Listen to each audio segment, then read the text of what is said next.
St Mary Magdalene di Pazzi is a 16th century Carmelite, a mystic from Italy. She is affectionately known as the Passion Flower of the Eucharist. By the age of 10, St Mary Magdalene received her first Holy Communion and began experiencing mystical ecstasies. In this video, we'll be seeing the visions of St Mary Magdalene about the levels of purgatory.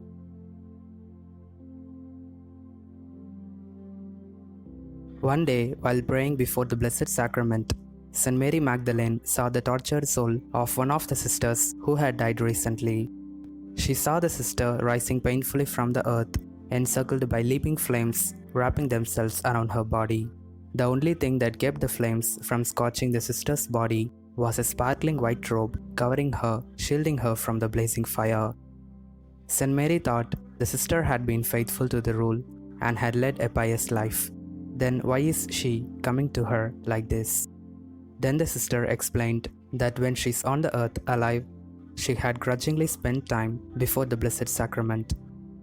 Then the sister went over to where the Blessed Sacrament was and remained kneeling at the foot of the altar, adoring the Lord so very preciously. At the end of her hour, her penance ended, and St. Mary saw the sister rise to heaven.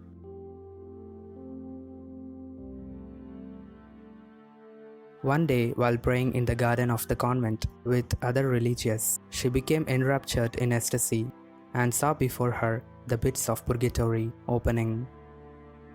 She heard a voice beckoning her to follow and witness the pain that the poor souls in purgatory had to endure. "Yes, I will go." With these words, the saint made known her disposition to follow her guardian angel on a journey through purgatory, and immediately she started this tormenting journey.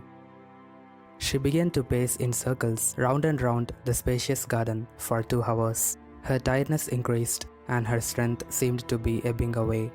As she saw the intense agony of the poor souls, blood drained from her face, tears streaming from her eyes. She descended deeper into the pits of purgatory.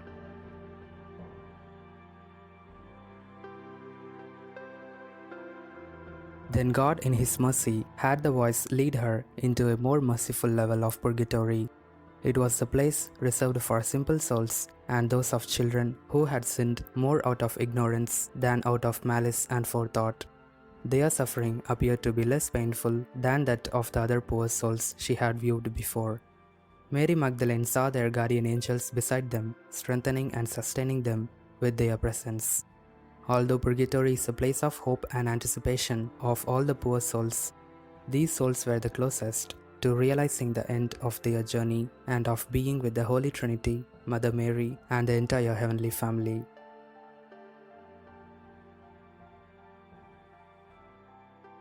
Anxious to leave, but obedient to the voice who was her guide in purgatory, St. Mary Magdalene continued a few more steps and went to a place more painful than the other places she encountered in purgatory.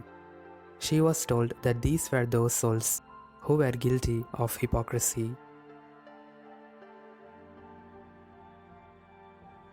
Going a little further, she came upon a large group of souls who looked as if they had been pinned under a huge cement pillar. She was told that these were the souls of those who had shown little patience and charity toward those less fortunate. And also these are the souls who willfully resorted to disobedience toward their superiors and instilled acts of disobedience in others.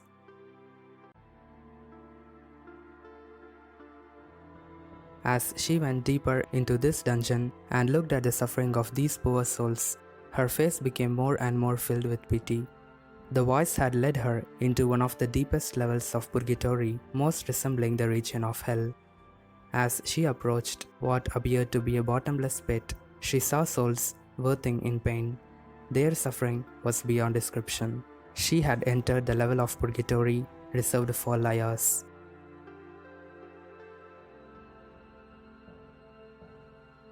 When Sister Mary Magdalene approached this next dungeon, she was told that these were the souls who sinned through weakness. She was surprised to see them in a separate dungeon from those souls who were praying for the damage done by sinning through ignorance. In this place, she saw all the souls being thrown into the fire like raw crude material, which needs to have all earthly impurities burned away so that only precious gold remains.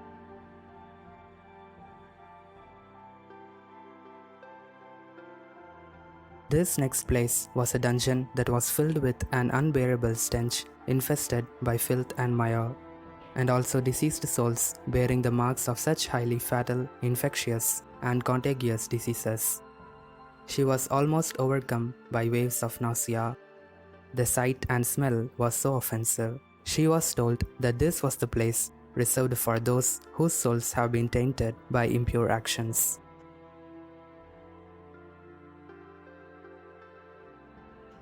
This next place was dedicated to those souls whose focus in life had been to be popular and to be admired, to be looked up to.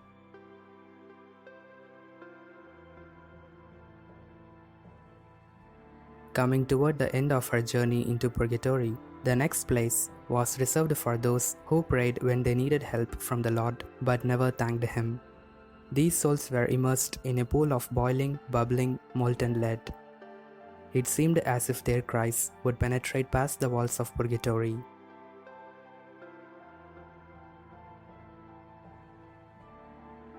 This last stop was a place of the least pain and suffering.